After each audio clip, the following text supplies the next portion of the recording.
ఓం శ్రీ గణేశాయ నమః. ఓం శ్రీ సరస్వత్యై నమః. ఓం శ్రీ గురుభ్యో నమః.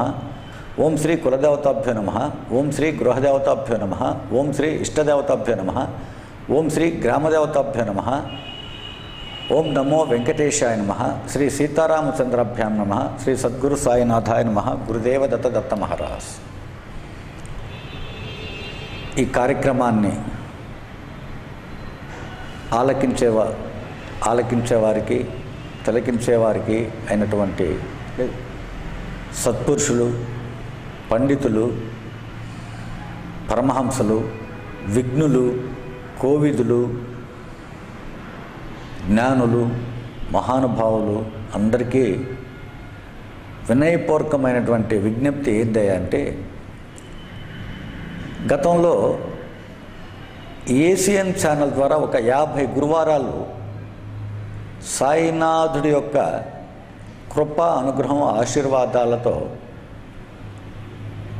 నానే సుధాకర్ రావు జీవితంలో పొందినటువంటి, ఎదురైనటువంటి ఆయన యొక్క దివ్యమైన మధుర స్మృతులను, లీలలను, ఆయన చూపించినటువంటి అద్భుతమైనటువంటి ఆధ్యాత్మిక మార్గాలను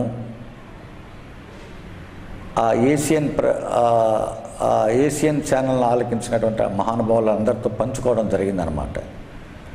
సరే, మరి ఎందుకు ఇచ్చాడో నాకైతే వచనము స్పష్టతగా రాదు, ప్రవచనము స్పష్టంగా తెలియదు. తర్వాత నేనంటూ పుస్తకాలు ప్రత్యేకంగా చదివి మనం చెప్పాలి కదా, మరి చెప్పేదానికి ఏ విధమైనటువంటి ఈ భావజాలాన్ని వీళ్ళతో పంచుకోవాలనే దానికి ఏ పుస్తకాలు అంటూ ప్రత్యేకంగా భారతం, భాగవతం, రామాయణం ఇట్లాంటి చదివిన వ్యక్తిని అయితే ఏం కాదు నేను. కానీ నేను చదివిన ఒక 6 పుస్తకాలు ఏమిటాయంటే, మొట్టమొదటిసారిగా చదివిన పుస్తకం తెలుగులో హిమాలయ గురువులు, ఇంగ్లీష్లో living with the Himalayan masters. First పుస్తకం నేను చదివింది living with the Himalayan masters by Swami Rama. రెండవ పుస్తకం an autobiography of a yogi, Yogananda Paramahansa, ఒక యోగి ఆత్మకథ. మూడవ పుస్తకం సాయి సచ్చరిత్ర, షిరిడీ సంస్థాన్ ప్రచురితమైనటువంటి మణిమ్మ గారు రాసినటువంటి true translation from Marathi Sai Satcharitra. నాలుగవ పుస్తకం మహాశయ శ్యామాచరణ లాహిరి. ఐదవ పుస్తకం శ్రీపాద శ్రీవల్లభ చరిత్ర, తదుపరి గురు చరిత్ర, తదుపరి ఇటీవల నవనాథ్ చరిత్ర. ఈ పుస్తకాలన్నీ చదివింది, రెగ్యులర్గా చదివేది కూడా శ్రీపాద శ్రీవల్లభ చరిత్ర, గురు చరిత్ర, సచ్చరిత్ర. ఆ చరిత్రలు చదివిన దరిమిల నాలో పెళ్ళుబికినటువంటి భావాలనే గతంలో ఏసియన్ వీక్షకులతో పంచుకోవడం జరిగిందనమాట. తరువాత ఇంకా ఇక్కడ ఏంటంటే, ఆ అనుభూతులు ఏ విధంగా ఉండేవి అనేటువంటిది మాటలతో వర్ణించాలన్నా కూడా ఇప్పుడు ప్రస్తుతం ఉండే పరిస్థితులు అయితే వర్ణించే పరిస్థితి కూడా కాదు. అది అనుభవించవలసిందే చెప్తే భాషకు అందినటువంటి స్థితి అన్నమాట అది. సరే, మరి ఆరాధ ఛానల్ ద్వారా ఆ అనుభూతులను మీతో పంచుకునే అవకాశాన్ని కల్పించినటువంటి దేవదేవుడు సద్గురు సాయినాథుడి కృపతో ఆ ద్వారకామాయే సరస్వతిగా, ఆ ద్వారకామాయే ఆ భాషా వాచస్పతిగా భాషను అందించి, ఆ సద్గురువు యొక్క లీలలను, అనుభూతులను మీతో పంచుకునే అవకాశం ఇచ్చినందుకు ఆ తల్లికి, ఆ సద్గురువు సాయినాథుడికి కృతజ్ఞతాపూర్వక, మనసా వాచ కర్మణ కృతజ్ఞతాపూర్వక నమస్కారాలు తెలియచేసుకుంటూ, మరి ఇక్కడ ప్రథమంగా విన్నపం ఏంటంటే, దాదాపు బహుశా చూసే వాళ్ళకి చాలామందికి నేను తెలుసు, సుధాకర్ రావు ఉపాధ్యాయుడిగా తెలుసు. తర్వాత ఒక విన్నపంతో కూడిన, అంటే వినయంతో కూడిన విన్నపం ఏంటంటే, నేను గురువును కాదు, బాబాను కాదు, మహాత్ముని కాదు, మహానుభావుని కాదు, సాధకుని కాదు, సాధుని కాదు, సన్యాసిని కాదు, సన్నాసిని కాదు, సంసారిని అని విన్నవించుకుంటూ, నాకు ఏ మంత్రాలు, తంత్రాలు, యంత్రాలు తెలియవని చెప్పి విన్నవించుకుంటూ, నా దగ్గర ఏ విధమైనటువంటి శక్తి లేదని చెప్పి విన్నవించుకుంటూ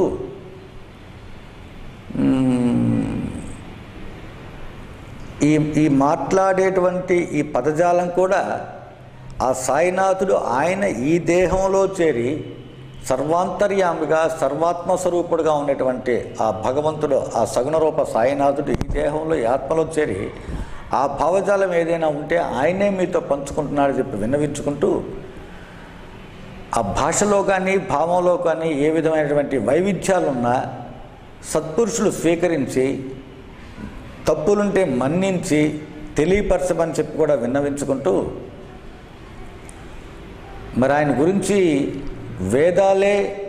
వేదాలు శృతులు స్మృతులు వర్ణించలేనటువంటి ఆ గురు తత్వాన్ని, గురు లీలలను ఒక పామరుణ్ణి నేను, అంటే పేరుకి ఇంటర్మీడియట్ చదివాను కానీ అంతటి ఏ భాషా పరిజ్ఞానం లేని నేను మీతో విన్నవించుకునే అవకాశం ఇచ్చడానికి ఆయనకి మరలా కృతజ్ఞతలు తెలుపుకుంటూ ఆయనే మాట్లాడిస్తారని కూడా విన్నవించుకుంటూ ఈ చదివిన పుస్తకాల ద్వారా అయితే ప్రయోజనం ఆశించి చదివానా, ప్రయోజనం ఆశించకుండా చదివానా అనేటువంటి విషయానికి వస్తే సుస్పష్టంగా ఇహ జీవితంలో ఎవరో మీలాంటి మహానుభావులు చెప్పినట్లుగా సచ్చరిత్ర చదివితే కష్టాలు తొలగుతాయని, గురు చరిత్ర చదివితే గురువు అనుగ్రహం లభిస్తుందని, ఇట్లా ఆ భావజాలానికి లోనయ్యి ఆ పుస్తకాలను ఆ పారాయణ ఫలితంగా చదవడం కాదు, పారాయణ ఫలితంగా పొందినటువంటి అనేక అనుభూతులను ఆయన కృపతో, దేవదేవుడి కృపతో ఈ ఆర్ఆర్ ఛానల్ ద్వారా ఈ గురువారం నుంచి మీతో పంచుకుంటున్నాను. ప్రథమంగా ఈ 2012వ సంవత్సరం చాలా మన జీవనాల్లో ఆ గురువు యొక్క పరిపూర్ణ కృపకు పాత్రత గావిస్తూ సుఖము, శాంతి, సంతోషాలను అందించాలని చెప్పి ఆ సద్గురువును వేడుకుంటూ ఈ సంక్రాంతి వెళ్ళిపోయి ఇప్పటికే 10 రోజులైంది. ఈ సంక్రాంతి వెలుగులు ఈ జీవితం అంతా, ఈ సంవత్సరం అంతా మన జీవనాల్లో ఆ గురువు కృపతో వెలగాలని చెప్పి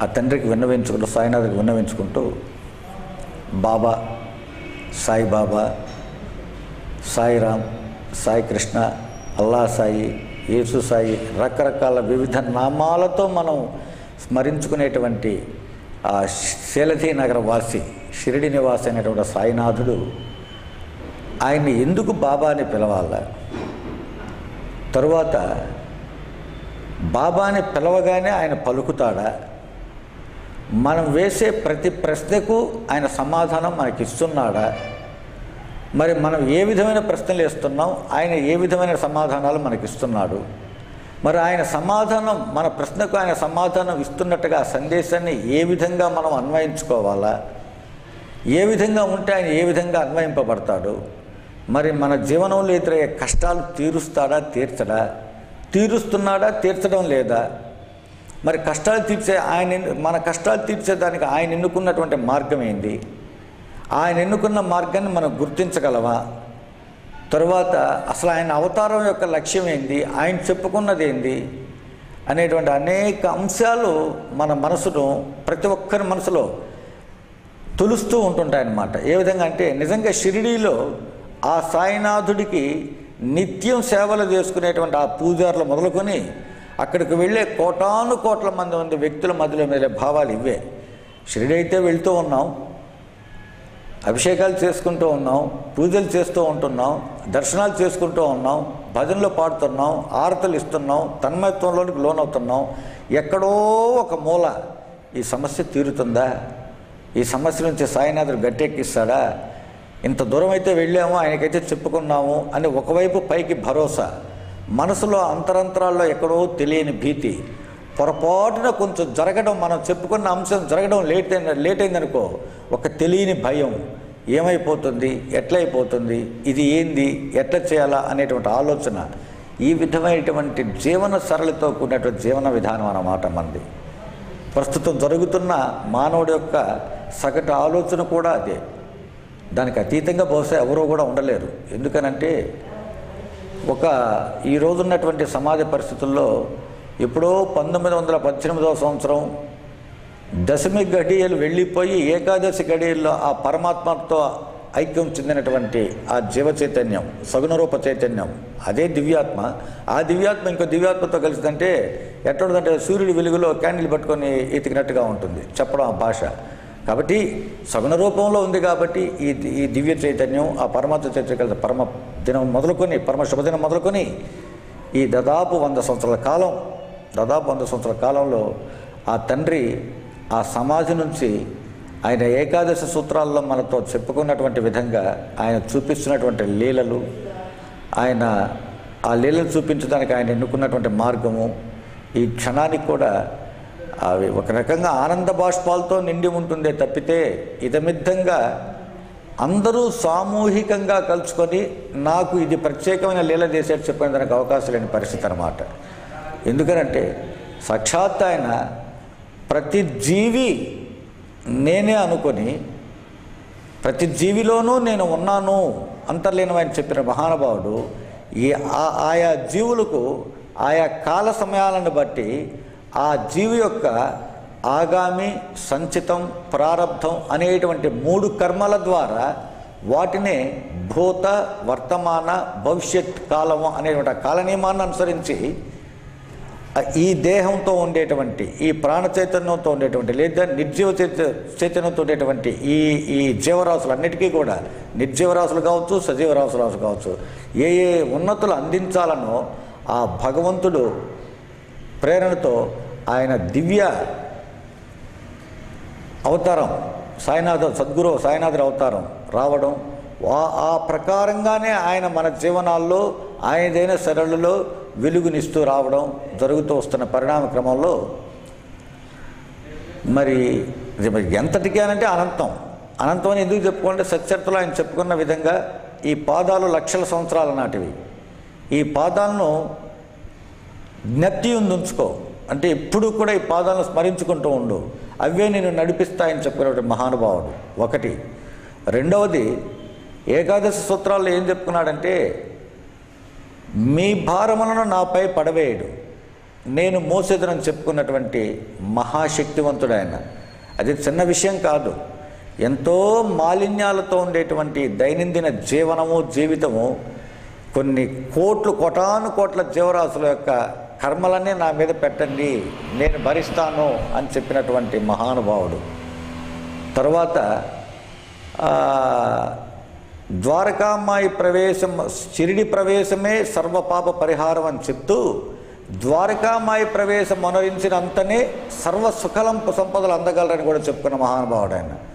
అంతేకాదు అంటే ఆర్డర్లో చెప్పుకుంటే వేరుగా వస్తాయి, ఆ సందర్భాన్ని బట్టి చెప్తూ ఉన్నాను. నా యందు ఎవరి దృష్టి కలదో వారి యందే నా యొక్క కటాక్షమో కృప ఉంటుందని కూడా చెప్పినటువంటి మహానుభావుడు అనమాట ఆయన. ఇవన్నీ ఒక్కొక్క అంశాన్ని ఎవరిదైన రీతిలో వాళ్ళు కానీ విశ్లేషించుకుంటూ ఆత్మపరిశీలన చేసుకుంటే సాయినాథుడి యొక్క లీలలు ఏ దేహానికి ఆ దేహం అనుభూతి పొందవలసిన అంశమే కానీ సామూహికంగా ఇది ఇట్లా ఉంటుంది ఆయన లీల, ఇది ఈ రకంగా జరుగుతుందని చెప్పేదానికి లేదు. కానీ ఆయన చెప్పిన ఒక మాట ఏంటంటే భగవంతుడి లీలలను సామూహికంగా కూర్చుని రోజులో లేదా వారంలో 1 గంట సేపు అయినా ఒక సత్సంగ మార్గంలో కూర్చుని ఆ భగవంతుడి లీలను గుర్తించుకోండి, స్మరించుకోండి, శ్రవణం చేయండి, స్మరణం చేయండి, మననం చేయండి, జ్ఞప్తి ఉంచుకోండి. కొంతవరకైనా ఆ భగవంతుడి కృపకు పాత్రత అవుతామని చెప్పినటువంటి వ్యక్తి అన్నమాట ఆయన.